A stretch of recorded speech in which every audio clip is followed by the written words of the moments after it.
Bien-aimés, débarrassons-nous de nos idoles. Comme vous le savez, les idoles définissent les choses, les situations, les personnes que nous édifions au-dessus de Dieu. Les choses, les situations, les personnes dont nous faisons une priorité au détriment de Dieu. Et comme vous le savez, bien-aimés, comme le plus grand de tous les commandements, c'est d'aimer Dieu de toutes nos forces, de toute notre âme, de tout notre cœur. Ainsi, en accomplissant ce commandement, nous ne pouvons pas avoir d'idole devant lui. Le Seigneur l'a instauré comme premier commandement parce qu'il sait combien l'ennemi utilisera des ruses pour que nous détournions de Dieu. Il sait combien l'ennemi attisera dans nos cœurs le fait de suivre les choses de ce monde, le fait de convoiter toutes choses dans ce monde. L'ennemi, sa tâche est de faire tout le contraire de ce que Dieu nous commande. Alors dès lors que nous avons compris ce principe, nous restons attachés à Dieu et nous faisons en sorte que sa volonté s'accomplisse dans nos vies. Cherchez la face de Dieu, priez-le pour toutes choses. Demandez-lui ce qu'il faut changer dans vos vies. Demandez-lui ce qu'il y a à ainsi réajuster dans vos vies. Il vous le révélera toutes choses par son Esprit Saint, car il vous mettra toutes ces choses dans le cœur. Ou alors, il éveillera votre intuition. Ou encore, il pourra utiliser quelqu'un dans votre entourage pour vous faire prendre conscience de ces choses. Remettez-vous à Dieu, car lui seul peut tout. Débarrassons-nous de toutes nos idoles bien-aimées. Car vous savez combien le cœur peut être dans un recueil de passions démesurées. Un exemple qui sévit, les passions amoureuses. C'est toute personne qui fait de son partenaire ou de sa partenaire une idole. Dès lors qu'il y a rupture, séparation quelconque, cette personne peut commettre le suicide. Pourquoi? Parce que cette personne n'a pas mis Dieu à la place qui lui revient. Cette personne s'est accrochée à la création, mais pas au Créateur. Et c'est un péché. Et ces personnes, en commettant le suicide, finissent en enfer.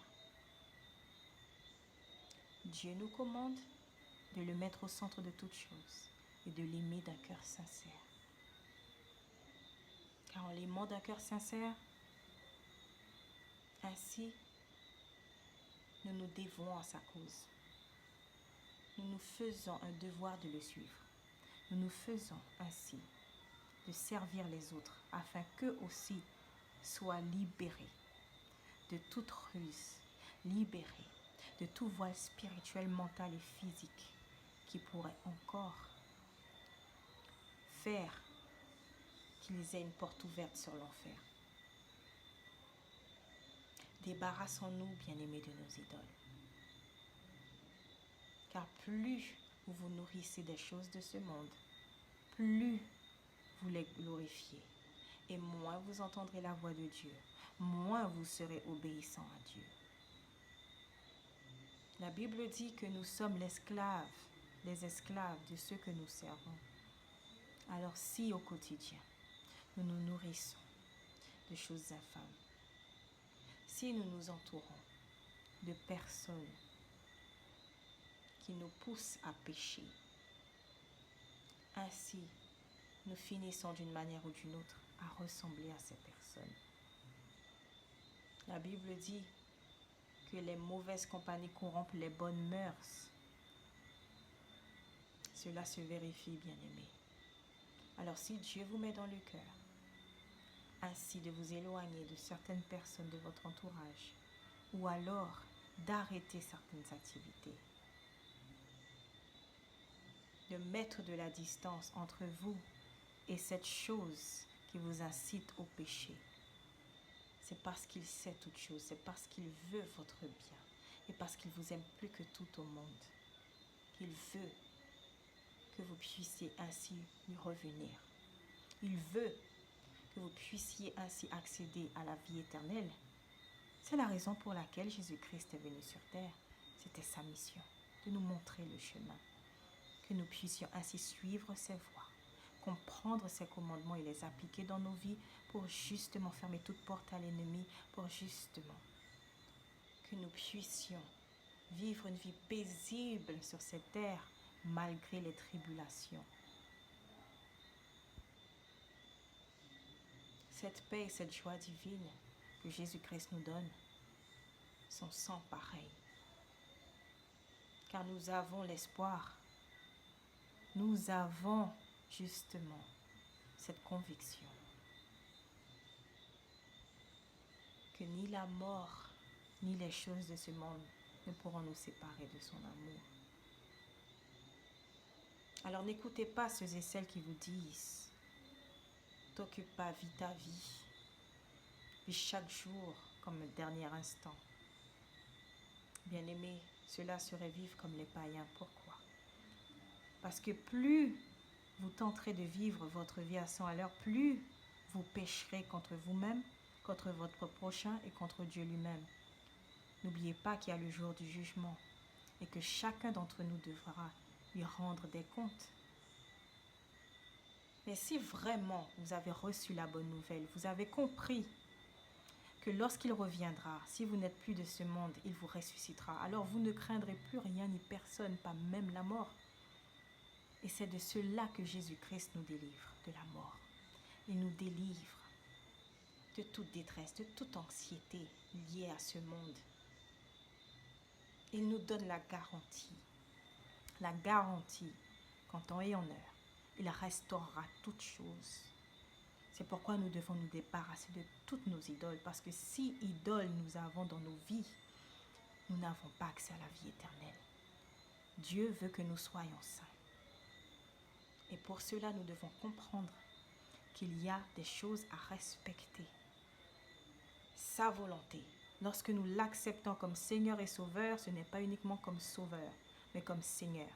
Parce que c'est lui qui nous guide vers toute vérité, c'est lui qui nous révèle toutes choses, qui nous enseigne toutes choses, et justement qui nous enseigne à lâcher prise sur les commodités de ce monde. Que nous soyons libres dans nos corps, dans nos esprits, dans nos âmes.